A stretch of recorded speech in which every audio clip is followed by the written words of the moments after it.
પણ અઠવાડિયામાં કે 15 દિવસમાં એક વખત કરેલો સત્સંગ આપણા જીવન માટે પર્યાપ્ત છે ખરો?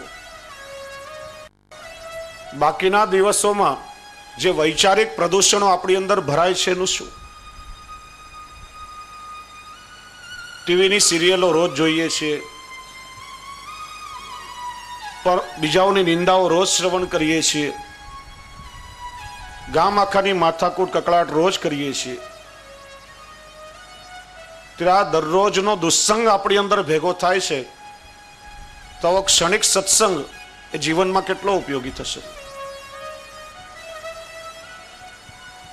આપણે ક્યારેક કથામાં જઈને બેસીએ, વચનામૃતોમાં બેસીએ અને પોતાની જાતને સત્સંગી માનીએ છીએ,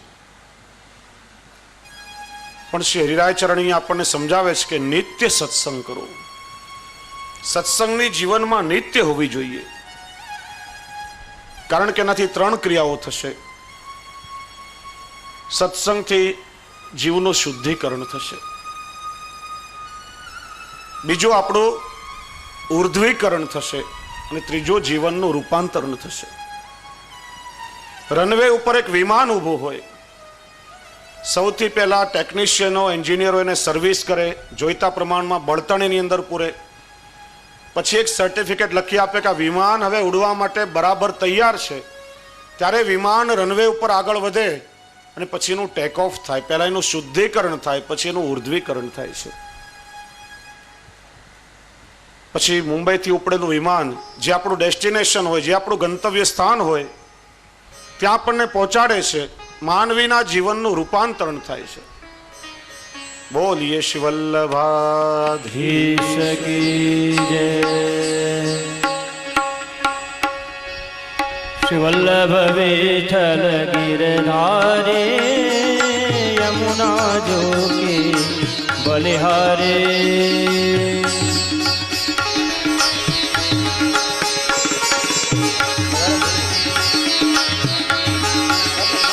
શ્રી વલ્લભ વિઠ્ઠલ ગિરધારે યમુના જોકે બલિહારે.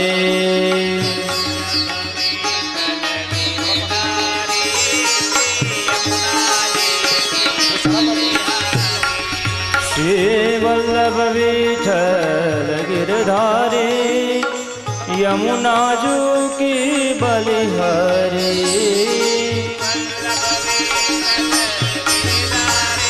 ખૂબ ખૂબ આનંદનો અવસર છે કે આજે આપણા સૌની વચ્ચે એમનો પરિચય તો મારે આપવાનો જ ન હોય. કેવલ અમદાવાદમાં નહીં, કેવલ મુંબઈમાં નહીં, પણ સમગ્ર વિશ્વમાં ભ્રમર ગીત, ગોપી ગીત, યુગલ ગીત, વેણુગીત, શ્રી વલ્લભાખ્યાન અનેક પુષ્ટિમાર્ગના વિષયો પર કથાસત્રનું આયોજન કરી અનેક બહિર્મુખ થયેલા વૈષ્ણવોને ભગવત સન્મુખ કર્યા છે. એવા અમારા પરમ આત્મીય, પરમ સ્નેહી અને મિત્ર પ્રવર, આમાં મેં શાળા બનવી પણ થઈએ, અમારા સગ્ગા મામાની પુત્રી આપણે આપી છે, એટલે ખૂબ ઘનિષ્ઠ સંબંધ છે. એવા પરમ આત્મીય શ્રી યદુનાથજી મહોદય શ્રી કાંદિવલીના વૈષ્ણવ પર કૃપા વિચારીને પધાર્યા છે. આપના વ્યસ્ત સમયમાંથી પણ આજે સવારની ફ્લાઇટમાં મુંબઈ પધારવાનું હતું, પણ કેવલ ફોનમાં ચર્ચા કરી આપે પોતાની ટિકિટ ચેન્જ કરાવીને કહ્યું હું ચોક્કસ આવીશ. એટલે સૌ તાળીઓથી અને ભાવથી આપનું સ્વાગત કરીએ. મનોરથી પરિવાર ઉપવસ્ત્રથી અને માલ્યાર્પણ કરી આપને ભાવવંદના કરશે. જય યમુના શ્રી ગોવર્ધનનાથ મહાપ્રભુ શ્રી વિઠ્ઠલનાથ વલ્લભ વિઠ્ઠલ ગિરધારે યમુના જોકે બલિહારે. વલ્લભ વિઠ્ઠલ ગિરધારે શ્રી યમુના જોકે બલિહારે.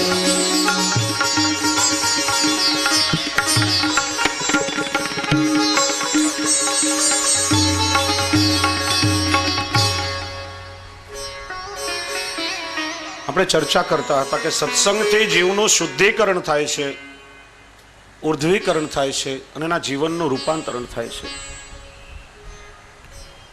નારદજી પ્રવાસ કરી રહ્યા હતા. રસ્તામાં વાલિયો લૂંટારો મળ્યો. વાલીઓ લોકોને લૂંટતો, હત્યાઓ કરતો, ખૂબ ત્રાસ આપતો. નારદજીએ પૂછ્યું, આ બધું તો કોના માટે કરી રહ્યો છે? કહ્યું, મારા કુટુંબના ભરણ પોષણ માટે. નારદજીએ પૂછ્યું કે તું જેમના માટે આ પાપ કર્મ કરે છે બધા તારા પાપમાં ભાગીદાર તો ખરા ને? પેલો કે શા માટે નહીં? એમના માટે પાપ કરું છું તો મારા પાપમાં ભાગીદાર તો હોય જ ને. નારદજી કે તે કોઈ દિવસ પૂછ્યું છે ખરા? ક્યારે ઘરે જઈને પૂછી તો આવો. પેલો વાલીઓ કહે તું બહુ ચાલાક છે, હું ઘરે પૂછવા જાઉં એટલે તું અહીંથી જતો રહે, ભાગી જાય.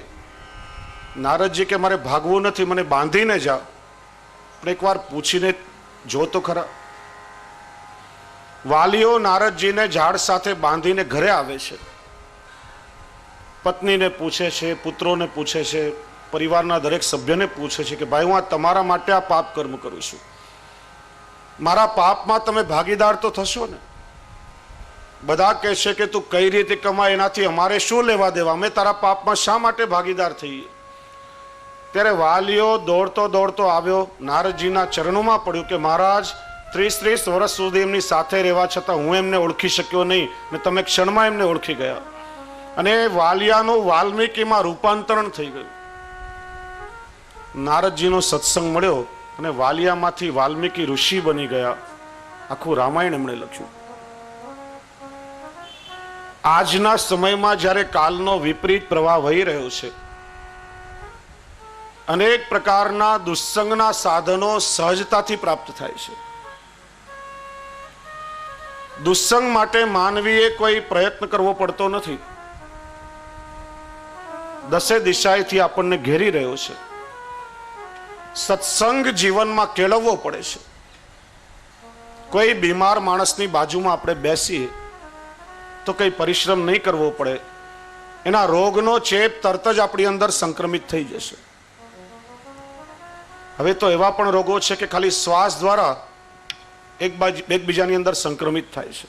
માણસે મહેનત કરવી પડતી નથી. પણ કોઈ પહેલવાન હટ્ટોકટ્ટો માણસ હોય એની બાજુમાં આપણે બેસીએ તો આપણે પહેલવાન બની જતા નથી. એના માટે કસરત કરવી પડે, શરીરને કેળવવું પડે, પરિશ્રમ કરવો પડે. સત્સંગ માણસે જીવનમાં કેળવવો પડે છે. દુસ્સંગ માણસને સહજતાથી પ્રાપ્ત થાય છે. અને કલિયુગમાં જ દુસ્સંગ છે એવું નથી. સતયુગ જેવા યુગોમાં પણ દુસ્સંગ લાગવાની સંભાવના રહેતી હતી. સતયુગમાં માંધાતા રાજા થયા. એમના સમયમાં સૌભરી નામે ઋષિ, પરમ તપસ્વી, જ્ઞાની, સંયમી પોતાની જાતને કેળવી હતી. એમણે નદીના જલમાં સ્નાન કરવા માટે ગયા. સ્નાન કરતી વખતે માછલાની રમત જોઈ અને માછલાની રમત જોઈ સંસારમાં પડવાનું મન થયું. જો દુસ્સંગ કેટલા પ્રકારે લાગે છે. દ્રષ્ટિ દ્વારા કોઈના દોષો જોવાથી, દ્રષ્ટિ દ્વારા સંસારમાં લૌકિક ક્રિયાઓ જોઈને વિચારવાથી, કર્ણ દ્વારા કોઈની નિંદા કરવાથી, કોઈ અસજ્જન વ્યક્તિનો સંગ કરવાથી ઘણા પ્રકારે દુસ્સંગ લાગે. સૌભરી ઋષિને દ્રષ્ટિ દ્વારા દુસ્સંગ થયો. રાજા પાસે આવ્યા, કહ્યું મારે તારી 50 કન્યાઓ સાથે પરણવું છે. રાજા મૂંઝાયો કે આ ઋષિએ કે મારી 50 દીકરીઓને કઈ રીતે પરણાવવું. પોતાના તપોબળથી પોતાનામાંથી બીજા 50 સ્વરૂપો પ્રગટ કર્યા. રાજાની 50 કન્યાઓ સાથે પરણ્યા. પણ સતયુગ હતો. ફરી પાછું ભગવદ દયાએ આત્મજ્ઞાન થયું. સંસારનો મોહ છોડીને પ્રભુ પ્રાપ્તિના માર્ગે પ્રવૃત્ત થઈ ગયા. જ્યારે શ્રી મહાપ્રભુજી સમજાવે છે કે આ કલિયુગમાં ભગવત પ્રાપ્તિના સાધનો દુર્લભ છે, દુસ્સંગ માણસને સહજતાથી મળે છે, માટે સાવધાન થઈ અને મનુષ્યએ સત્સંગ કરવો જોઈએ. સત્સંગનું શું ફળ મળે છે, સત્સંગથી જીવનમાં શું પામીએ, ખૂબ સુંદર પદમાં એનું વર્ણન કર્યું છે.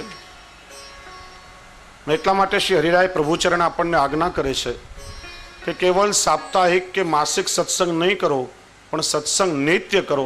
એનું કારણ એક સંદર્ભ પણ શ્રી હરિરાય પ્રભુચરણ આપે છે કે પોષકા ભાવે તુ શિથિલમ. બહુ સમજવા જેવું આ દ્રષ્ટાંત છે. એક કુંડામાં આપણે સૌ છોડ વાવીએ, એમાં ખાતર આપીએ, પાણી આપીએ, પોષણ મળે, પુષ્પિત થાય, પલ્લવિત થાય, ફલિત થાય, એની વૃદ્ધિ થાય. એના ઉપર થોડો એસિડ નાખીએ, થોડો તેજાબ નાખીએ તો શું થશે? શું થશે? ક્ષણ માત્રમાં બળીને રાખ થઈ જશે. દુસ્સંગ છે આ તેજાબ જેવો છે. વર્ષો સુધી આપણા ચિત્તને, આપણા દેહને, મનને આપણે કેળવીએ, પણ જે ક્ષણે જીવનમાં કોઈ અસજ્જનનો સંગ થઈ જાય ત્યારે વર્ષોનો કરેલો બધો જ પરિશ્રમ વ્યર્થ થઈ જાય છે. દુસ્સંગ અત્યંત બાધક છે, માટે એનાથી બચવું જોઈએ. શ્રી હરિરાયજી સમજાવે છે કે માનો કે પેલા છોડ ઉપર આપણે તેજાબ નહીં નાખીએ, એસિડ નહીં નાખીએ, પણ એને ખાતર અને પાણી આપવાનું બંધ કરી દો તો પણ શું થશે? ધીરે ધીરે કરમાવા લાગશે ને એક સમય સાવ સુકાઈ જશે. એમ દુસ્સંગ તો બાધક છે, પણ સત્સંગનો અભાવ પણ આપણા ભાવમાં શિથિલતા લાવી શકે છે. જેમ ખેતરમાં બી વાવીએ, એ બીને સતત ખાતર પાણીનું પોષણ આપીએ ત્યારે એમાંથી ફળ મળે છે. વૃક્ષને પોષણ આપીએ ત્યારે એની વૃદ્ધિ થાય છે. આ શરીરને પણ જીવવા માટે અન્ન જળ વાયુનું પોષણ જોઈએ. એમ સત્સંગથી આપણા ભાવને પોષણ મળે છે. અને સત્સંગ રૂપી પોષણ જો આપણા ભાવને નહીં મળે તો એ ભાવમાં પણ ધીરે ધીરે શિથિલતા લાવે છે અને ક્યારેક અભાવ પણ આવી શકે.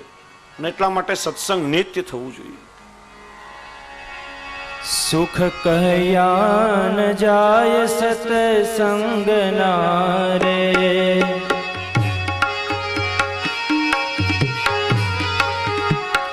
ઓ સુખ કહ્યા ન જાય સત્સંગ ના રે, અંગ આઠે તે શીતળ થાય સુખ કહ્યા ન જાય સત્સંગ ના રે.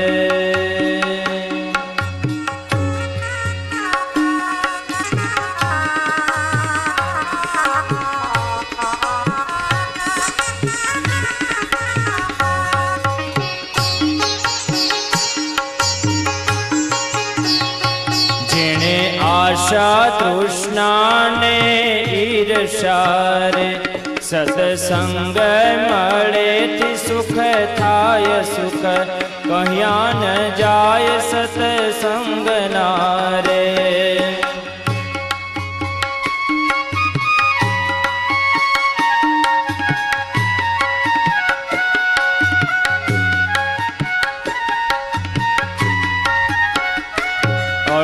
તીરથ જેને ઘરે આંગણે રે, 68 તીરથ જેને ઘર આંગણે રે, હરિજન હરિ રસ ગાય સુખ કયા ન જાય સત્સંગ ના રે.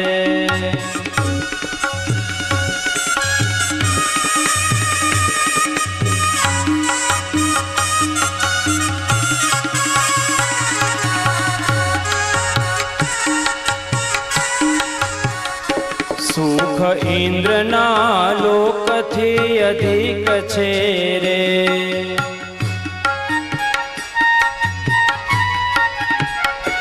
સુખ ઇન્દ્રના લોકથી અધિક છે રે, સુખ વૈકુંઠથી વધતા જાય સુખ કયા ન જાય સત્સંગ ના રે.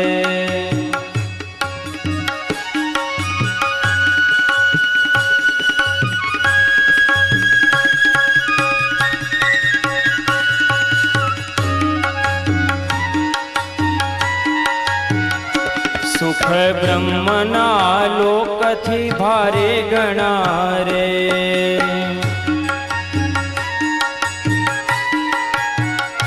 જેના વેદ કરે છે વખાણ સુખ કયા ન જાય સત્સંગ ના રે.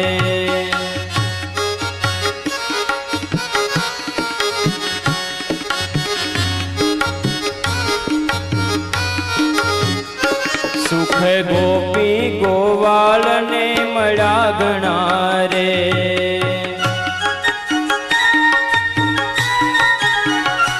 જેના ભેળા બેસીને જમા વાત સુખ કયા ન જાય સત્સંગ ના રે.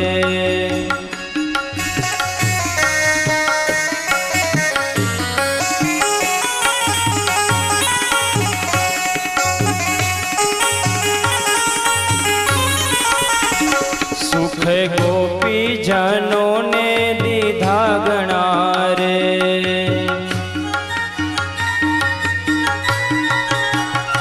જે ભક્તિ કરે છે દિન રાત સુખ કયા ન જાય સત્સંગના રે.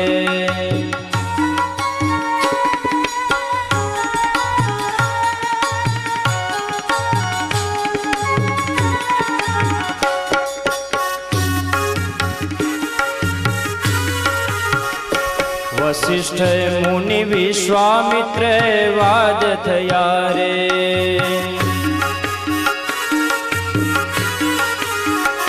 સુખ શેષજને ત્રાજવે તોળાય સુખ કયા ન જાય સત્સંગના રે.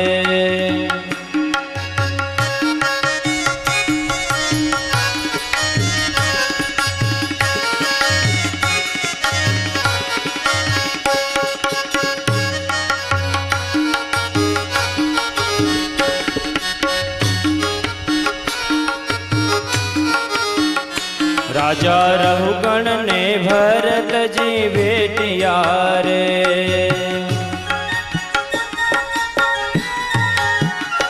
જેની પલમાં પરમ ગતિ થાય સુખ કયા ન જાય સત્સંગના રે.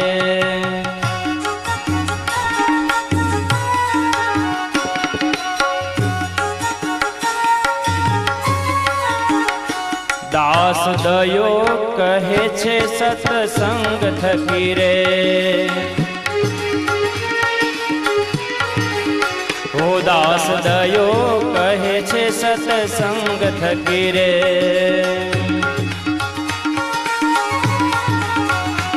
એના જન્મ મરણ મટી જાય સુખ કયા ન જાય સત્સંગના રે.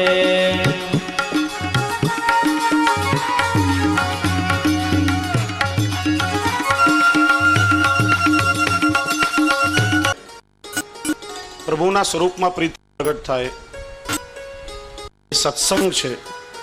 પણ જેનો સંગ કરીને આપણા ધર્મની હાનિ થાય અને પ્રભુથી વિમુક્ત આવે એ દુસ્સંગ છે. દુસ્સંગથી બચવું અને નિત્ય સત્સંગ કરવા માટે પ્રયત્ન કરવો. કારણ કે માનવીના જીવનમાં એના ચરિત્રની સમગ્ર ભૂમિકામાં સત્સંગ સૌથી મહત્વનો ભાગ ભજવે છે. ગીતાકાર ભગવાન કૃષ્ણ તો નિસંગ રહેવાનો આદેશ કરે છે, કારણ કે સંગને દોષ બતાવ્યો છે. અને સંગ દોષ લાગે ત્યારે શું થાય? સંગાત સંજાયતે કામ, કામાત ક્રોધો બીજાયતે, ક્રોધાત ભવતિ सम्मोह, सम्मोहात स्मृति विभ्रम, स्मृति भ्रंशात बुद्धि नाशो, बुद्धि नाशात विनश्यति. માણસ જ્યારે કોઈનો સંગ કરે છે ત્યારે સંગથી અનેક પ્રકારની કામનાઓ જાગે છે. માણસની બધી ઈચ્છાઓ તૃપ્ત થતી નથી અને ઈચ્છાઓ પૂરી ન થાય ત્યારે ક્રોધ ઉત્પન્ન થાય છે. અને ગઈકાલે આપણે ચર્ચા કરી કે ક્રોધ કેટલો નુકસાનકારક છે. ક્રોધમાં માતા પોતાના સંતાનનું પેટ ભરે ત્યારે બાળકના મૃત્યુ થવાના દાખલા પણ છે. અને ક્રોધમાં માણસ પોતાના હાથથી જો અન્નનો કોળિયો ખાય તો અન્નનું વિષમાં, ઝેરમાં પરિવર્તન થાય છે. એટલા માટે ક્રોધ ખૂબ ખરાબ વસ્તુ છે. માનવીની કામના સંતોષાય નહીં ત્યારે ક્રોધ આવે. ક્રોધથી એનું ચિત્તભ્રમ થાય છે, એની બુદ્ધિ બગડે છે, અને જેની બુદ્ધિ બગડે એનો સર્વનાશ થાય છે. સંગ દોષ માનવીને એના સર્વનાશ સુધી પહોંચાડે છે. માટે ગીતાકાર ભગવાન કૃષ્ણ કહે છે કે નિસંગ બનો, બધા સંગને છોડી દો. શ્રી મહાપ્રભુજી પણ એ જ આજ્ઞા કરે છે કે સંગ સર્વાત્મના હૈયે સચેત ત્યક્તુમ ન શક્યતે, સ સદભી સ કર્તવ્ય સાધુ સંગો હિ ભેષજો. તમારામાં તાકાત હોય એટલી તાકાતથી તમે સંગ છોડી દો. પણ આપણે માનવી બધા સમાજમાં રહીએ છીએ. સમાજમાં રહેવાથી એકબીજાના સંપર્કમાં આવીએ છીએ અને માણસ કોઈનો ને કોઈનો સંગ ઈચ્છે છે. આપણે સંગ વગર રહી શકતા નથી. તો પછી કોનો સંગ કરવો? તો કહ્યું સ સદ્ભી સ કર્તવ્ય સાધુ સંગો હિ ભેષજો. સાધુ એટલે ભગવા કે સફેદ કપડાવાળો કોઈ વ્યક્તિ વિશેષ નહીં, પણ જેનું ચરિત્ર સાધુ જેવું છે, જેનું જીવન પ્રભુને સમર્પિત છે, જેને સંસારની લોકેશના અને વિતેશનાઓનો ત્યાગ કર્યો છે, પ્રભુમય બન્યો છે. આપણી સ્વમાર્ગીય ભાષામાં જેને આપણે ભગવદીય કહીએ છીએ, એવા ભગવદી વૈષ્ણવ મળે તો પ્રયત્નપૂર્વક એનો સંગ કરો. તમે સાંભળ્યું હશે, પારસનો સ્પર્શ લોખંડને થાય, લોખંડનું સોનું બનાવે, પણ કોઈ પારસ લોખંડને પોતાના જેવો પારસ બનાવી શકતું નથી. જ્યારે આ ભગવદીઓમાં સામર્થ્ય છે કે એમનો સંગ કરનાર પ્રત્યેકને પોતાના જેવા ભગવદીય બનાવે છે. એટલા માટે પ્રયત્નપૂર્વક ભગવદીય વૈષ્ણવોનો નિત્ય સત્સંગ કરો. કારણ કે જીવનનો વિશેષ સમય જેના સંગ વ્યતીત થશે, એના ગુણોની અસર જીવનભર પર્યંત આપણામાં જોવામાં આવશે. એક બહુ સુંદર કથા સાંભળી હતી. એક રાજાના દરબારમાં એક શિકારી બે પોપટના પિંજરા વેચવા માટે આવ્યો. રાજાએ એની કિંમત પૂછી. પેલા શિકારીએ કહ્યું, મહારાજા, એક પોપટની કિંમત 1,00,000 રૂપિયા અને બીજા પોપટની કિંમત માત્ર 1 રૂપિયો. દેખાવમાં બંને સરખા હતા, પણ કિંમતમાં આટલી મોટો તફાવત. રાજાને આશ્ચર્ય થયું. કારણ પૂછ્યું ત્યારે કહ્યું, મહારાજ, તમે ખરીદી લો, રાખી લો, તમને સ્વયં સમજાઈ જશે. રાજાએ કિંમત ચૂકવી અને બંને પોપટના પાંજરા પોતાના શયન કક્ષમાં મુકાવ્યા. સવાર પડી ત્યારે પેલી 1,00,000 રૂપિયાની કિંમત વાળો પોપટ મંગલાચરણના સુંદર શ્લોકો બોલવા લાગ્યો અને 1 રૂપિયાની કિંમત વાળો પોપટ અપશબ્દ બોલવા લાગ્યો, ગાળો બકવા લાગ્યો. રાજાને ક્રોધ આવ્યો અને મારી નાખવા તૈયાર થયો. ત્યારે પેલા મોંઘેરા પોપટે રાજાને રોક્યો. ગવાસનાનામ સશૃણોતિ વાક્યમ અહમ હિ રાજન વચનમ મુનિનામ ન ચાસ્ય દોષો ન મદગુણો વા સંસર્ગજા દોષ ગુણા ભવંતી. મહારાજ, હું મંગલાચરણના શ્લોકો બોલું છું, એમાં મારો કોઈ વિશેષ ગુણ નથી, અને પેલો બિચારો અપશબ્દ બોલે છે, એમાં એનો કોઈ દોષ નથી. અમે બંને જ્યારે નાના બચ્ચા હતા, મને ઋષિ પોતાની સાથે આશ્રમમાં લઈ ગયા. ત્યાં જેવું વાતાવરણ મળ્યું, જે શ્રવણ કર્યું એનું હું રટણ કરું છું. અને આ બીજા બચ્ચાને કસાઈવાડામાં લઈ ગયો, ત્યાં જે શબ્દો સાંભળ્યા એનું રટણ કરે છે, એનો બિચારાનો શું વાક. જેવા પ્રકારનો સંગ આપણને મળશે, એવા ગુણોની અસર આપણી અંદર આવશે. અને ઘરમાં નિત્ય સત્સંગ કરશો, પરિવારના સદસ્ય સાથે બેસીને સત્સંગ કરો. નાના મોટા પરિવારના બધા સભ્યો દરરોજ રાત્રે વાળું પાણી કરીને બેસો. શ્રી હરિરાયજીનું શિક્ષાપત્ર કાઢો. ભલે 1 શ્લોકનું પણ ભાવપૂર્વક નિત્ય ચિંતન કરો. 84, 252 વૈષ્ણવની વાર્તાનો એક પ્રસંગ ભલે નિત્ય વાંચો. ત્યાર પછી શ્રી મહાપ્રભુજીના 16 ગ્રંથો અને સુબોધનીજીનું ભાવપૂર્વક ચિંતન કરો. તમને પોતાને ખ્યાલ આવશે કે થોડા સમયમાં આખા ઘરમાં કેટલું પરિવર્તન આવી ગયું છે. સત્સંગથી આપણને બધાને સંસ્કાર મળશે. આપણી અનેક જિજ્ઞાસાઓ સત્સંગથી સંતોષાશે. કારણ કે આપણે વડીલો હંમેશા અપેક્ષા રાખીએ છીએ કે આપણા બાળકો સંસ્કારી બને, સમાજમાં એક સારા નાગરિક બને, પોતાનું કલ્યાણ કરે, દેશનું પણ રાષ્ટ્રનું કંઈ કલ્યાણ કરે. પણ એવા સંતાન ક્યારે આપણે ત્યાં નિર્મિત થાય કે જ્યારે ઘરમાં નાનપણથી આપણે બાળકોને પોષણ આપીએ. ત્યારે મોટા ભાગે આપણે બાળકોને ભટકતા મૂકી દઈએ છીએ અને બહુ કાળજી રાખતા નથી. પછી બહાર રખડતા થાય, જેવા મિત્રોનો સંગ મળે એવા જ ગુણોની અસર એની અંદર આવે. અને બાળકો પાસે તમે સારા સંસ્કારની અપેક્ષા રાખતા હો તો માત્ર મૌખિક ઉપદેશ નહીં આપો, સારા ગુણો તમે આચરણમાં મૂકી અને કેળવીને પોતાના બાળકોને સંસ્કાર આપો. કારણ કે બાળકો એ મા બાપના સંસ્કારનું પ્રતિબિંબ કહેવામાં આવે છે. આપણે જેવું આચરણ કરશું, આપણને જોઈને આપણા બાળકો એનાથી સવાયું આચરણ કરવાનો પ્રયત્ન કરશે.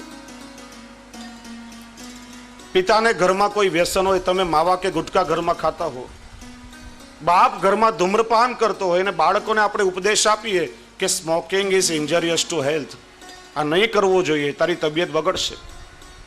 ઘરમાં કદાચ આંખની શરમ કરશે, પણ બહાર નીકળીને ચોક્કસ પ્રયત્ન કરશે કે બાપા કરે છે, આપણને કરવામાં કંઈ વાંધો નથી. અને તમે જો એ કામ કરતા હશો તો આંખ મિલાવીને તમારા સંતાનો સાથે વાત નહીં કરી શકો. સારા સંસ્કાર આચરણમાં મૂકીને બાળકોને બતાવો. સ્વામી વિવેકાનંદ પાસે એક બાઈ આવી, કહ્યું, મહારાજ, મારો દીકરો ગોળ બહુ ખાય છે, તમે કઈ સમજાવો. એમણે કહ્યું, બેન, અઠવાડિયા પછી આવજે. અઠવાડિયા પછી માં પોતાના બાળકને લઈને આવી. એમણે સમજાવી બે ચાર વાતોને પેલો માની ગયો. માતાએ કહ્યું, મહારાજ, નાની વાત કહેવા માટે 7 દિવસનો સમય લગાડ્યો. ત્યારે એમણે કહ્યું કે 7 દિવસ પહેલા હું પોતે પણ ગોળ ખાતો હતો અને હું જ્યાં સુધી ખાવાનું છોડું નહીં, મારી વાતની અસર કેવી રીતે થાય. તમે જો અપેક્ષા રાખો કે તમારા બાળકો તમારું સન્માન કરે, તમે તમારા ઘરમાં વડીલોનું સન્માન કરો, બાળકો જોશે કે અમારા મા બાપે એમના મા બાપનો ઘરમાં અનાદર કર્યો છે, એમની સાથે ખરાબ વર્તાવ થાય છે, તો યાદ રાખજો, તમારા સંતાન ઘરમાંથી એક દિવસ લાત મારીને કાઢી મૂકશે. સારા સંસ્કાર માત્ર કહેવાય.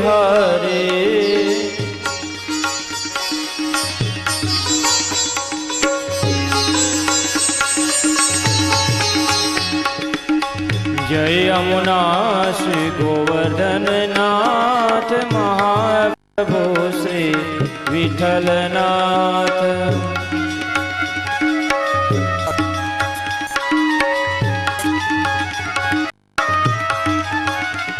બોલો વલ્લભ વિઠ્ઠલ ગિરધારી યમુના જુગી બલિહારે. શ્રદ્ધેય પૂજ્ય ચરણ પધારી રહ્યા છે. આપણે સૌ આપણી ભાવથી વંદના કરીએ. મનોરથી પરિવાર દ્વારા પૂજ્યશ્રીને માલ્યાર્પણ થશે. પ્રિય દીપુરાજા પણ પધાર્યા છે. મનોરથી પરિવાર માલ્યાર્પણ કરશે અને ત્યાર પછી પૂજ્ય શ્રી યદુનાથજી મહોદયશ્રીના વચનામૃત થશે. કારણ કે આપશ્રીને પાછું રાત્રિની ફ્લાઇટથી અમદાવાદ પધારવાનું છે, એટલે આપશ્રીના વચનામૃતોનું ત્યાર પછી આપણે શ્રવણ કરશું અને ત્યાર પછી આપણા સત્રને આપણે આગળ વધારીશું. બોલીએ શ્રી વલ્લભાધીશ કી. मेरो तो यादार श्री वल्लभ के चरणार. તાળી વગાડીને સાથે ભાવથી ગાઓ.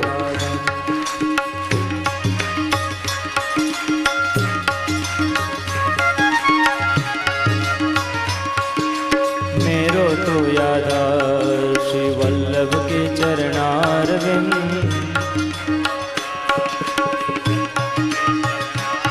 श्री वल्लभ के चरणार बिंद विठल के चरणार बिंद.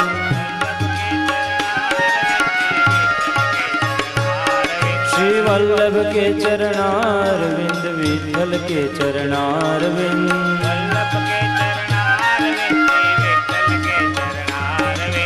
मेरो तो यादार श्री वल्लभ के चरणार बिंद.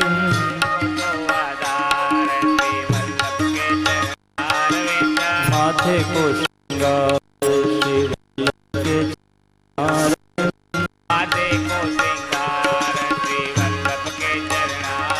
श्री वल्लभ के चरणार बिंद विठल के चरणार बिंद.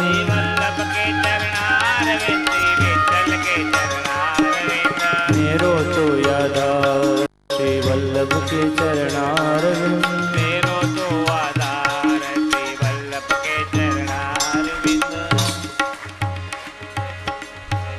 श्री वल्लभाधीश की जय. माइक भाई इधर ध्यान दो भाई, बात बात बात में.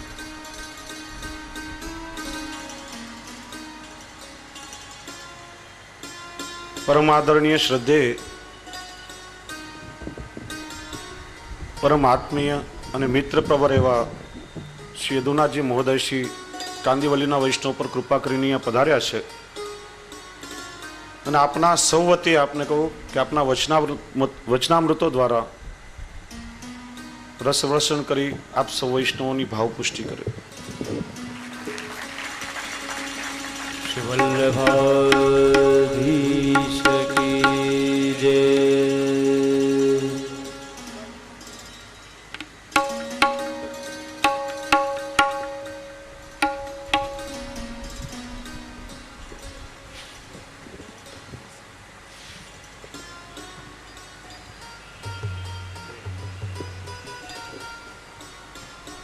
कृष्णायाद्भुत कर्मणे रूपना विभेदेन जगत क्रीडति यो यतः घोरनंद कुमारो मे स्वामी वृषभानुजा कृतार्थोऽहं कृतार्थोऽहं न संशय। પૂજ્ય પરમ શ્રદ્ધેય અને સાચા અર્થમાં કહું તો જેની કૃપાથી અને જેના અથાગ પ્રયત્નોથી આ મહાનગરીનો પ્રકાર, આ મહાનગરીનો એક ભાગ કાંદિવલી ગોકુળિયાના નામે ઓળખાય છે એવા પૂજ્ય કાકાજી,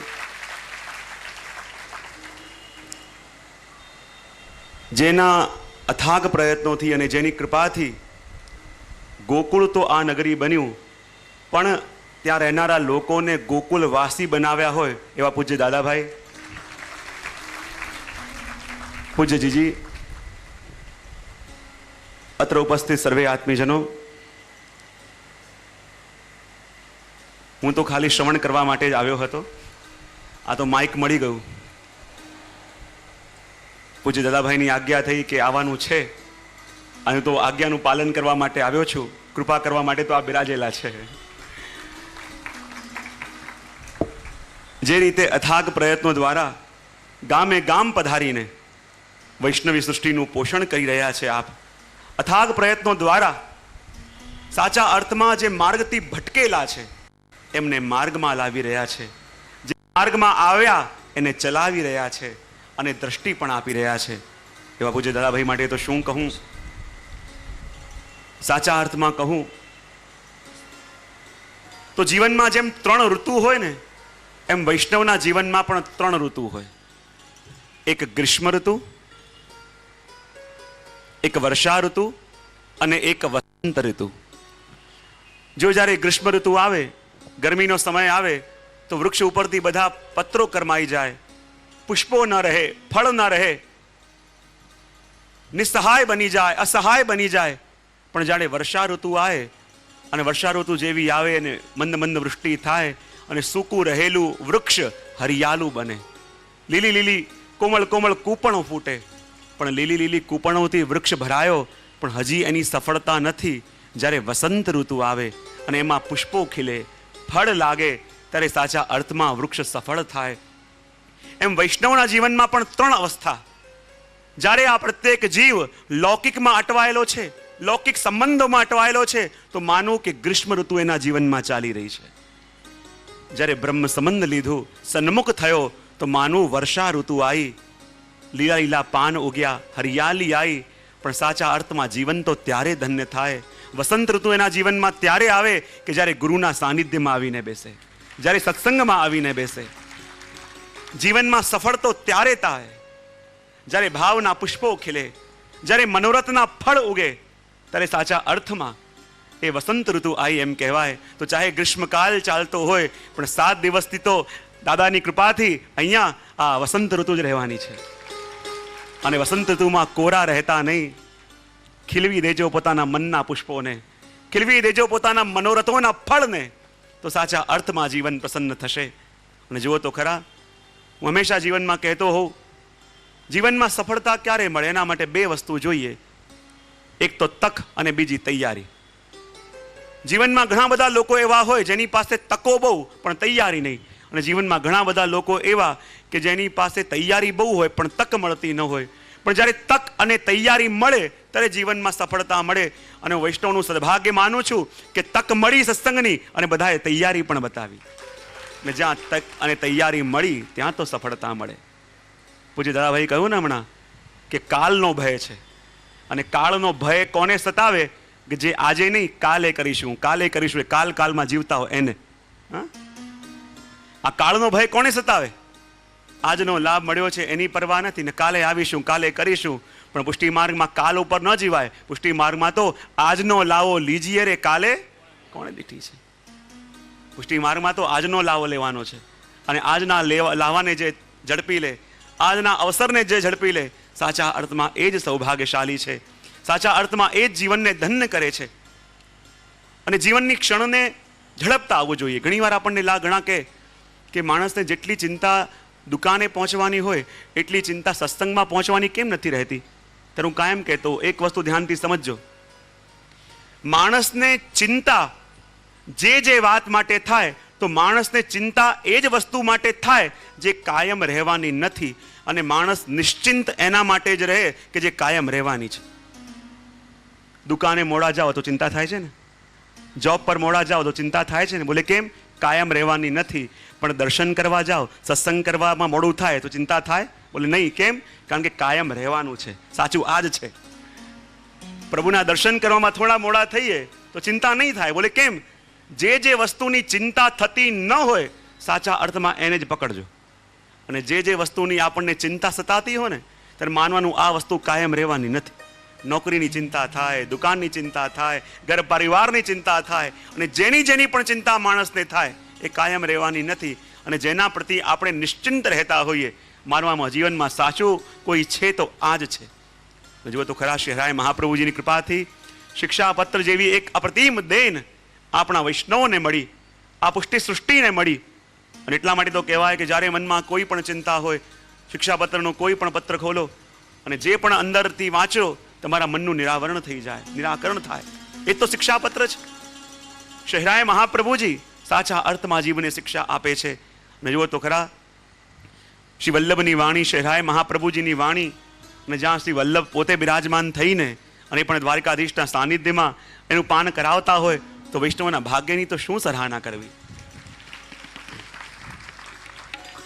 કારણ કે જુઓ તો ખરા, શ્રી વલ્લભ નિરીતિ પ્રભુને ભાવે, શ્રી વલ્લભનો પ્રકાર પ્રભુને ભાવે, શ્રી વલ્લભની વાણી પ્રભુને ભાવે.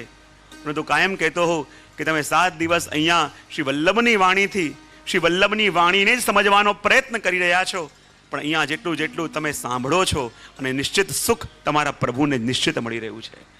કારણ કે સત્સંગ દ્વારા આપણા ભાવોનું પોષણ થાય. અને શ્રી વલ્લભ કોણ છે? શ્રી વલ્લભ માટે કેટલી બધી અનન્યતા પ્રભુને પણ. બોલે કેમ? કે વલ્લભે પ્રભુની એક એવી ઈચ્છા પૂરી કરી. હમણાં ક્યાં કહેતો હતો કે વલ્લભે પ્રભુની એક એવી ઈચ્છા પૂરી કરી કે જે યશોદા મૈયાએ પણ નથી કરી. આપણને લાગે વલ્લભે એવી કઈ ઈચ્છા પ્રભુની પૂરી કરી કે જે યશોદા મૈયાએ પણ પૂરી નથી કરી? તો કહેવાય એકવાર ઠાકોરજી યશોદા મૈયા પાસે આવ્યા અને આવીને કહી, મૈયા મૂકો એક ચીજ चाहिए. મૈયા કે શું જોઈએ છે? પ્રભુ કે પેલા મને વચન આપ કે હું જે માંગુ એ આપશો તો હું માંગુ. મૈયા કે હા લાલા, વચન આપું છું કે તું જે માંગે તે આપું, હવે તો માંગ. ત્યારે પ્રભુ કે મૈયા મોહે એસી દુલ્હન ભાવે. મૈયા મારે તો એવી દુલ્હન જોઈએ છે કે જે મને ખોળામાં બેસાડીને સરસ તૈયાર કરે, શૃંગાર કરે. મારા મને જ્યારે બહાર જાય તો ખોળામાં ઉચકીને જાય, પ્રેમથી ખૂબ મને અરોગાવે, ખોળામાં બેસીને પ્રેમ કરે. મૈયાને ચક્કર આવી ગયા. માંગીને દુલ્હન માંગી, પણ દુલ્હન પણ કેવી કે ખોળામાં બેસાડીને એને તૈયાર કરે, ખોળામાં બેસાડીને અરોગાવે, અને બહાર જાય તો એને તેડીને જાય. અને કહેવાય સારસ્વત કલ્પની અંદર પ્રભુએ મૈયા પાસે એ ઈચ્છા વ્યક્ત કરી, પણ એ વખતે યશોદા મૈયાએ તો ઈચ્છા પૂરી ન કરી. પણ એમના 4500 વર્ષ પછી જ્યારે શ્રી વલ્લભ પ્રગટ્યા અને પ્રભુના મનની ઈચ્છા જાણી અને પ્રત્યેક જીવને બ્રહ્મ સંબંધ આપી પ્રભુની દુલ્હન બનાવી, અને પ્રભુની દુલ્હન બનાવી જે ઈચ્છા પ્રભુએ કરી હતી એ ઈચ્છા પૂરી કરી. જ્યારે પ્રભુના મનમાં ઈચ્છા હતી કે એવી દુલ્હન હોય કે જે મને ખોળામાં બેસાડીને શૃંગાર કરે, અને આજે પણ વૈષ્ણવ જ્યારે ઠાકોરજીના શૃંગાર કરતા હોય અને એ ઠાકોરજીને પોતાના ખોળામાં પધરાવી અને શૃંગાર કરે, જ્યારે બહાર જાય એ જ પ્રમાણે ઠાકોરજીને ઝાંપીજી હાથમાં પધરાવી. જે પ્રભુની ઈચ્છા હતી કે એવી દુલ્હન જોઈએ જે મને ખોળામાં તેડીને બહાર જાય.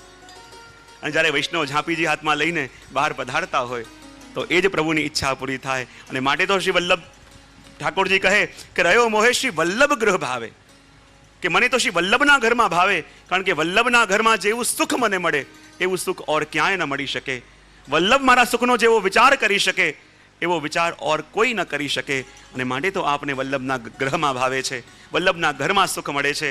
અને સાચા અર્થમાં આ શિક્ષાપત્રના માધ્યમથી એવા ભાવોના શૃંગાર ધારણ કરીએ, આ શિક્ષાપત્રના માધ્યમથી એવા સુસજ્જ બનીએ. કારણ કે આ 7 દિવસ સાચા અર્થમાં આપના ભાવોના શૃંગારના છે.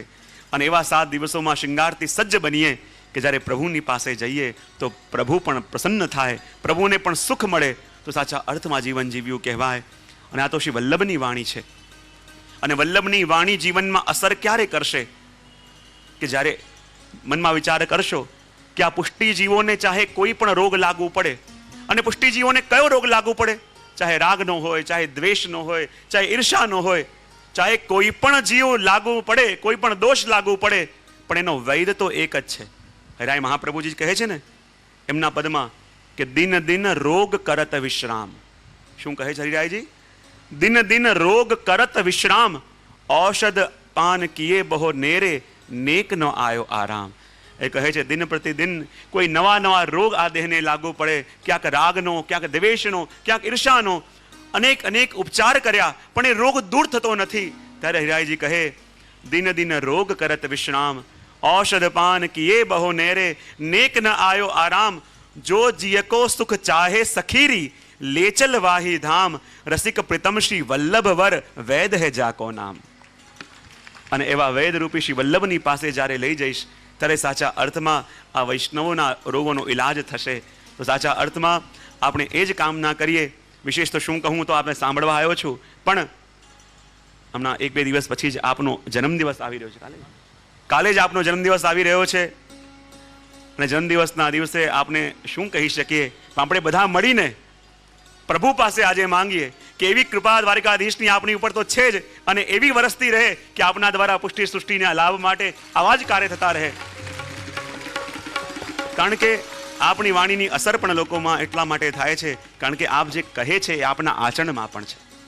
અને સાચા અર્થમાં તો ખૂબ આત્મીયતા ધરાવીએ છીએ અમે. જ્યારે પણ ક્યાંક મળીએ પ્રોગ્રામમાં અને સાંજે રાતે આરામથી ખૂબ ચર્ચા થતી હોય, અને જે વસ્તુ મેં આપની અંદર જોઈ છે કે જ્યાં સમાજની અંદર આજે પરિવાર તૂટી રહ્યા છે, પણ ખરેખર જ્યારે આપની સાથે મારે એકાંતમાં વાતચીત થાય અને જે અનન્યતા અને જે શ્રદ્ધા આપે પોતાના પિતૃચરણ માટે અને પોતાના માતૃચરણ માટે રાખે છે, આજે એવી મેં ક્યાંય જોઈ નથી. અને ઘણી વસ્તુ એવી હોય કે આપણે ભણી ગણીને કરી શકીએ, પણ આ વસ્તુ એવી છે કે જે ભણી ગણીને ન થાય, માત્ર ને માત્ર આપણા મોટાઓના આશીર્વાદથી, મોટાઓની કૃપાબલથી અને પ્રભુના આશીર્વાદથી. અને આપણી સાથે આપના મોટાઓના વડીલોના આશીર્વાદ પણ પૂર્ણ છે અને પ્રભુના હાથ તો આપના મસ્તક પર છે જ. અને એ જ વિનંતી પ્રભુના ચરણોમાં કરી કે એવી કૃપા આપના ઉપર રહે કે આ પુષ્ટિ સૃષ્ટિ સદા આપના દ્વારા લાભાન્વિત થતી રહે અને આ પુષ્ટિની વાટિકા સદા આમ જ ખીલતી રહે, ફૂલતી રહે, એ શુભકામના કરી અને એ જ વિનંતી પ્રભુના ચરણોમાં કરી મારી વાણીને વિરામ આપું છું. શ્રી વલ્લભાધીશ કી જય. ખૂબ જ સુંદર, આપે ખૂબ જ સુંદર વચનામૃતો દ્વારા કૃપાવર્ષણ કર્યું, ભાવ પોષણ કર્યું અને સાથે સાથે મને પણ આશીર્વાદ મળી ગયા.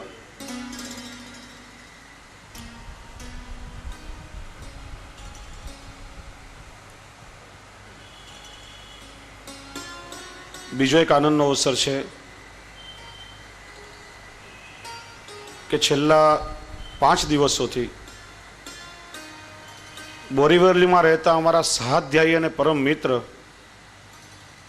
કોલેજમાં અમે સાથે સાથે ભણ્યા હતા ને આજે ભારતમાં, અમેરિકામાં, બ્રિટનમાં, દુબઈમાં અનેક શ્રીમદ ભાગવતજીની કથાઓ કરી અને અનેક લોકોના ભાવનું પોષણ કર્યું. એવા અમારા પરમ મિત્ર શ્રી કૃષ્ણદત્ત શાસ્ત્રીજી પણ અહીંયા પધાર્યા છે. એમનું પણ થોડું પ્રવચન થશે, 5-10 મિનિટ આપણે એમને પણ શ્રવણ કરશું. ત્યાર પછી પૂજ્ય ચરણ આપશ્રીને ઉપરનો અને સ્મૃતિચિહ્ન આપી અને આપનું સન્માન કરશે. શ્રી કૃષ્ણદત્ત શાસ્ત્રીજી, આપણે સૌ એમને પણ શ્રવણ કરીએ.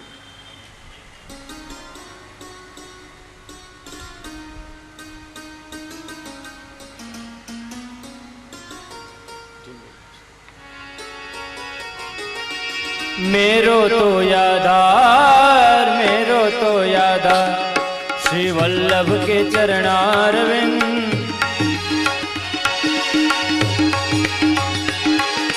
मेरो तो यादार, श्री वल्लभ के चरणारविंद.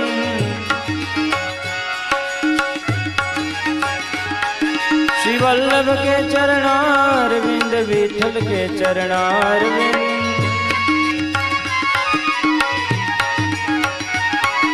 श्री वल्लभ के चरणारविंद, विठल के चरणारविंद.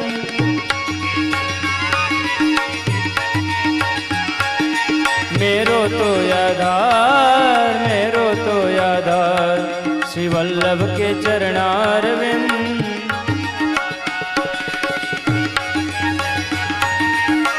તો બહુ આનંદની વાત છે, ત્રણ પેઢીના એક સાથે દર્શન થાય છે. મારા નિરંજન કાકા અને ચિરાયુષ્યમાન નવોદિત કથાકાર આદિત્ય શાસ્ત્રી પણ અહીં આવ્યા છે. ખૂબ આનંદનો અવસર છે, આપણે સૌ તાળીઓથી વધાવીએ.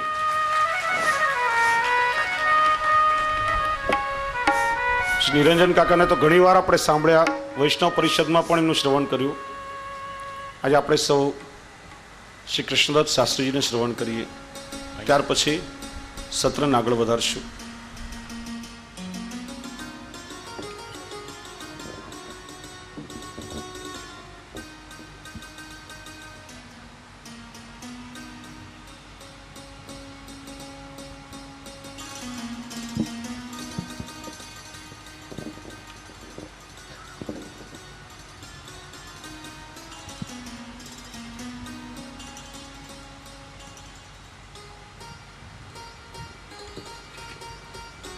बुद्धिप्रेरक कृष्णस्य पादपद्मं प्रसीदतु ज्ञानासमर्थ जीवानां अस्माकं सर्वदा स्वतः. जगद्गुरु श्रीमद वल्लभाचार्यजीના પ્રાકટ્યપીઠ ચંપારણ્ય પીઠાધીશ પૂજ્યપાદ ગોસ્વામી 108 શ્રી પ્રજ્વલલાલજી મહારાજ શ્રી પૂજ્ય શ્રી દાદાજી,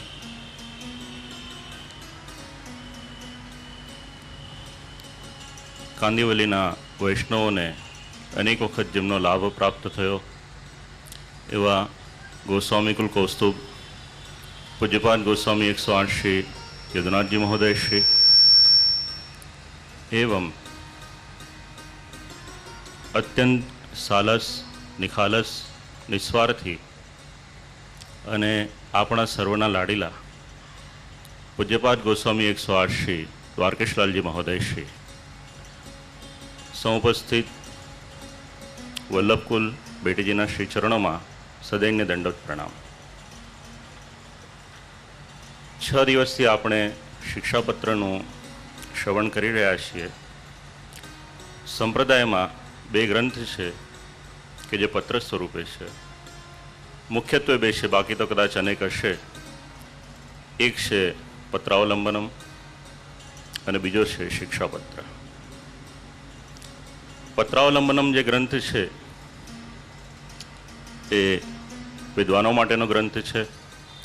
સ્વાધ્યાયો અધ્યયતવ્યશ્ય એમાં કુમારેલ ભટ્ટ અને પ્રભાકરજીના મત એનો ઉલ્લેખ કરી શ્રી મહાપ્રભુજી પોતાના મતનું સ્થાપન કરે છે. અને અંતમાં શ્રી મહાપ્રભુજી બોલે છે ત્યાં આગળ, વિદ્યદ્ભિ શ્રાવિતા નિત્યમ તેહિ સન્માર્ગ રક્ષકાહ, કે આ જે ગ્રંથ છે શ્રી કાશી વિશ્વનાથ એમના દ્વાર ઉપર લગાવું છું અને વિદ્વાનોએ આ ગ્રંથ એને અવશ્ય સાંભળવો. શિક્ષાપત્ર છે એનું પ્રયોજન અગર જોવું હોય તો 9મું શિક્ષાપત્ર વાંચીશું એટલે આપણને ખ્યાલ આવશે. તત્વાર્થદીપ નિબંધની સર્વનિર્ણય પ્રકરણની 222મી કારિકા છે. એમાં આચાર્યશ્રી એવો આપણને ઉપદેશ આપે છે, આજ્ઞા કરે છે, માર્ગોયમ સર્વમાર્ગાણામ ઉત્તમ પરિકીર્તિતઃ યત્ર પાતવયમ નાસ્તિ. આ માર્ગ છે એ ઉત્તમોત્તમ છે અને આ માર્ગ સર્વમાર્ગમાં ઉત્તમ છે. પ્રમાણ, પ્રમેય, સાધન અને ફલ આની એકરૂપતા આ કારિકામાં બતાવવામાં આવી છે. હવે આ બધા જે સિદ્ધાંતો છે એની પરિપૂર્તિ ક્યાંથી થાય? તો શિક્ષાપત્રના એક શ્લોક આપણે જ્યારે વાંચીએ ત્યારે આપણને ખબર પડે. પૂજ્યશ્રીના વચનામૃત આપણે હમણાં શ્રવણ કર્યા, તાત્પર્ય લઈએ એનું. આપણા ઘરે શ્રી ઠાકોરજી બિરાજે છે. શિક્ષાપત્ર એવું સમજાવે છે આપણને, શ્રીમદ આચાર્ય કૃપયા, શ્રી મહાપ્રભુજીની કૃપાથી તિષ્ઠતે સ્વગૃહે હરિહિ, આપણા ઘરે જે શ્રી ઠાકોરજી બિરાજે છે એ આપણા કોઈ પણ પ્રકારના સુકૃતથી નહીં, પરંતુ શ્રી મહાપ્રભુજી એમની કૃપાથી આપણે ત્યાં બિરાજે છે. આ સિદ્ધાંત એનું વધારે પોષણ કરતા 18મા શિક્ષાપત્રમાં શ્રી હરિરાયજી આપણને સમજાવે છે કે આપણું કાર્ય શું છે. એટલે ત્યાં આગળ કહ્યું, તસ્ય સેવામ પ્રકુર્વીત યાવત જીવમ જીવનસો ધર્મતઃ. જ્યાં સુધી આપણું જીવન છે ત્યાં સુધી આપણા જે સેવ્ય ઠાકોરજી છે એમની સેવા કરો. ત્યારે શ્રી હરિરાયજીને ખ્યાલ હશે કે આ બધા કલિયુગના જીવ છે, કોઈ પણ સ્વાર્થ વગર કોઈ પણ કાર્ય નહીં કરે. એટલે પછીના ઉત્તરાર્ધમાં એવું સમજાવ્યું, સેવા શેને માટે કરવાની? ન ફલાર્થમ ન ભોગાર્થમ ન પ્રતિષ્ઠા પ્રસિદ્ધએ. કોઈ પણ પ્રકારના ફળ, પદ, પ્રતિષ્ઠા કે ભોગ એના માટે શ્રી ઠાકોરજીની સેવા ક્યારે પણ નહીં કરવી. અનેક શ્લોક છે આમાં. 2-3 શ્લોક એવા છે કે જે કંઠસ્થ કરવા જેવા છે. 41માં શિક્ષાપત્રમાં કયો ભાવ લઈને શ્રી ઠાકોરજીની પાસે જવાનું એની સમજણ આપે છે. શુદ્ધ ભાવ પ્રભુ સ્થાપ્ય ન ચાતુર્યમ પ્રયોજકમ અંતર્યામી સમસ્તાનામ ભાવમ જાનાતિ માનસમ. આ કંઠસ્થ કરી અને બની શકે તો આચરણમાં મૂકવા જેવું છે. સેવા કઈ રીતે કરવાની, હૃદયમાં ભાવ કયો રાખવાનો. ઘણી વખત આપણે જોઈએ કે સવારના શ્રી ઠાકોરજીના મંગળાના દર્શન કરવાને માટે આવે અને કંઈ કેટલું શ્રી ઠાકોરજીની પાસે માંગીએ. આ બધું શ્રી ઠાકોરજીને બહુ ગમતું નથી. વિશુદ્ધ ભાવ લઈ અને શ્રી ઠાકોરજીની પાસે જવાનો આ ઉપદેશ આપણને શ્રી હરિરાયજી મહાપ્રભુજી આપે છે. અંતર્યામી સમસ્તાનામ ભાવમ જાનાતિ માનસમ.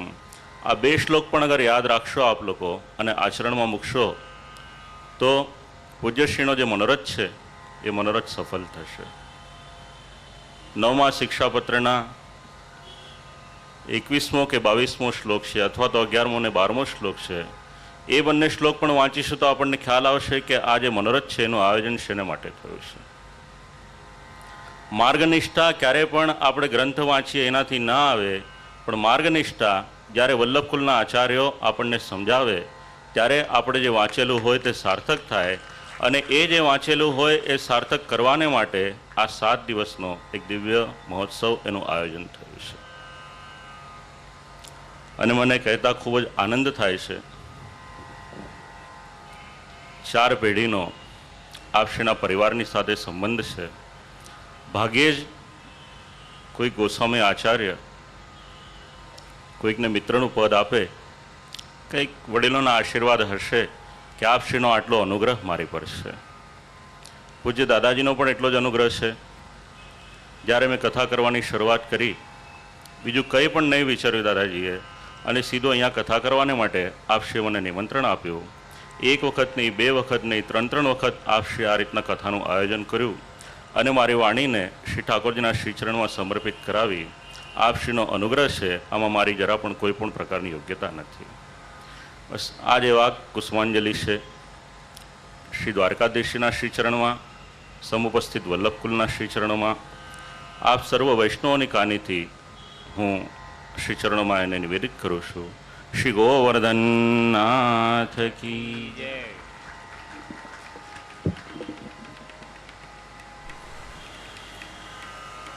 પૂજ્ય શ્રદ્ધેય પિતૃચરણ સ્મૃતિ ચિહ્નથી શ્રી કૃષ્ણદત્ત શાસ્ત્રીજીનું સન્માન કરશે. આવો.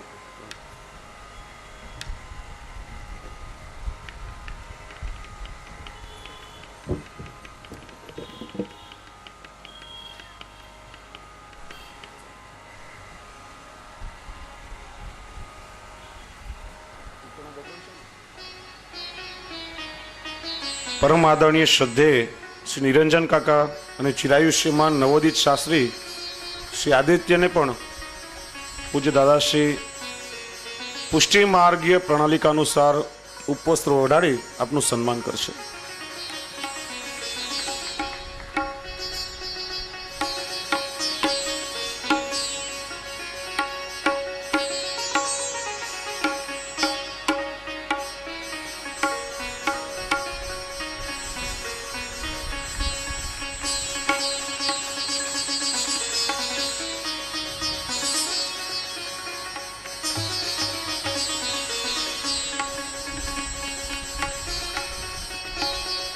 બોલીએ શ્રી હરિરાય મહાપ્રભુ કી જય.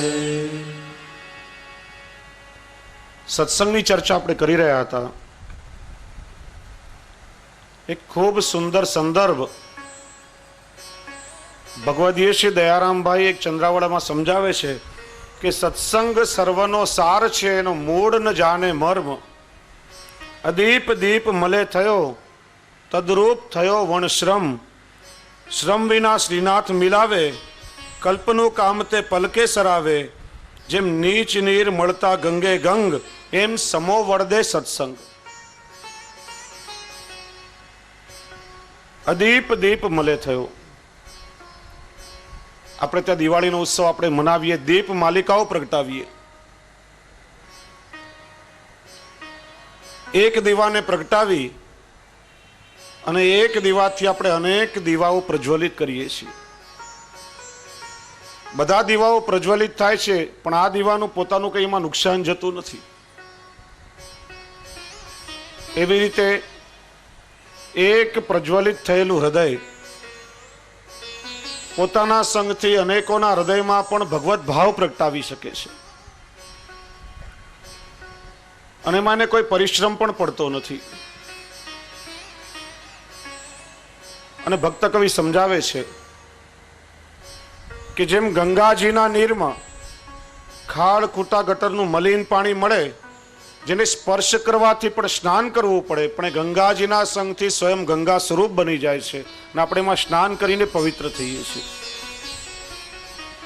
એમ અધમમાં અધમ માણસ પણ કોઈ ભગવદીયનો સંગ કરે તો એ પણ ભગવદીયત્વને સત્સંગ દ્વારા પ્રાપ્ત કરે છે. તમારા રોજિંદા જીવનનું એક નાનકડું દ્રષ્ટાંત તમને આપું. પાણી આપણને સૌને મફતમાં મળે. નળની ચકલી ખોલીએ અને આમ જોઈએ એટલું પાણી મળે, પણ દૂધ 30 રૂપિયા લીટર મળે છે. પેલો દૂધવાળો ભાઈઓ પાણીને દૂધનું સત્સંગ કરાવે તો મફતમાં મળતું પાણી પણ 30 રૂપિયા લીટર જ વેચાતું હોય છે. અધમમાં અધમ માણસ પણ સત્સંગ દ્વારા મહાનતાને પ્રાપ્ત કરી શકે છે. એમ સમો વળદે સત્સંગ. ભક્ત કવિ કહે છે, રાજા ભોજના દરબારમાં કવિ કાલિદાસે કૂટ મૂક્યું. પીપીલિકા ચુંબતી ચંદ્રબિંબમ. કીડી ચંદ્રની કલાનો આસ્વાદ લે છે, કઈ રીતે સંભવી શકે? અને સમયમાં વિદ્વાનોનો જમાનો, વિદ્વાન કવિઓની પાદ પૂર્તિ કરે. એની ખૂબ સુંદર પાદ પૂર્તિ થઈ. અસજ્જન સજ્જન સંગી સંગાત કરોતિ દુસ્સાધ્યમપિહ સાધ્યમ. પુષ્પાત શ્રયાત શંભુ શિરોતિર્યુડા પીપેલિકા ચુંબતી ચંદ્રબિંબમ. કીડી જેવા અધમ પ્રાણીને પણ જ્યારે સુમન સંગ થાય છે, પુષ્પનો સંગ થાય છે, અને પુષ્પનો સંગ કરીને શિવજીના મસ્તક પર ચડે છે, ત્યારે એમના મસ્તક પર રહેલા ચંદ્રની કલાનું આસ્વાદન કરી શકે છે. એટલા માટે સત્સંગ દ્વારા જ ભક્ત કવિ કહે છે કે તમે ઠાકોરજીને પણ મેળવી શકો. નારદજીએ ભગવાનને પૂછ્યું કે ભગવાન, આપના અનંત નામ છે, અનંત ધામ છે, અમારે આપને શોધવા હોય તો ક્યાં શોધીએ? ભગવાને કહ્યું, નાહમ વસામી વૈકુંઠે યોગી નામ હૃદય ન ચ મદ ભક્તા યત્ર ગાયંતી તત્ર તિષ્ઠામિ નારદ. હું નિત્ય વૈકુંઠમાં નથી હોતો અને યોગીઓના હૃદયમાં પણ નહીં, પણ મારા ભક્તો જ્યાં મારા નામનું ગુણગાન કરી રહ્યા હોય ત્યાં હું તમને નિત્ય પ્રાપ્ત થઈ શકું. ને એટલા માટે જ ખૂબ સુંદર પદમાં ગાયું છે કે સાચા સત્સંગમાં રે આજ મને લાલો દેખાય છે. સત્સંગ એનું જ નામ કહેવાય કે દેવાલયમાં રહેલો દેવ જે દિવસે આપણા દેહાલયમાં પ્રગટ થઈ જાય એનું જ નામ છે સાચો સત્સંગ. સર્વત્ર ભગવત દર્શન કરાવી શકે એનું જ નામ છે સત્સંગ. સાચા સત્સંગ મારે હોયા જ મને લાલો દેખાય છે. સાચા સત્સંગ મારે હોયા જ મને લાલો દેખાય છે. વૈષ્ણવના સંગ મારે હોયા જ મને લાલો દેખાય છે. વૈષ્ણવના સંગ મારે હોયા જ મને લાલો દેખાય છે.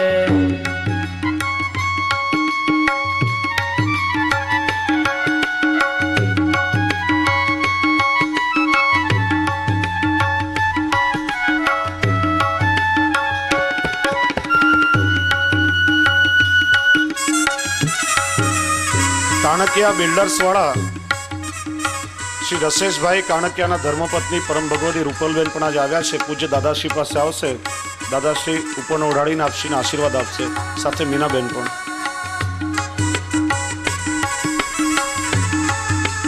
હમણાં જ એમના મનોરથ સ્વરૂપે ચંપારણ્ય ધામમાં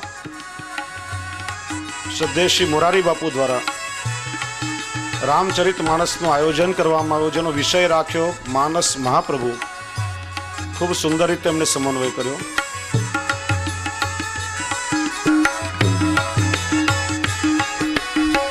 ગોકુળિયું ગામ છે ને તીર્થનું ધામ છે.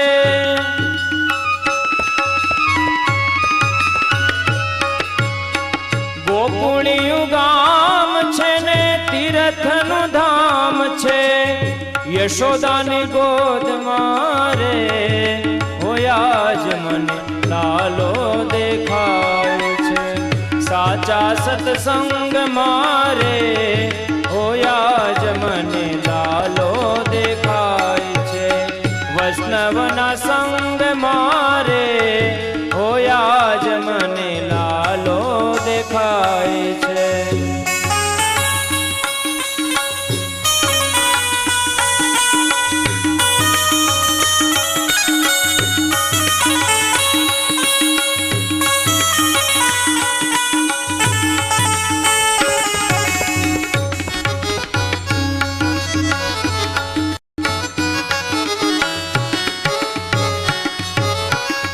મથુરા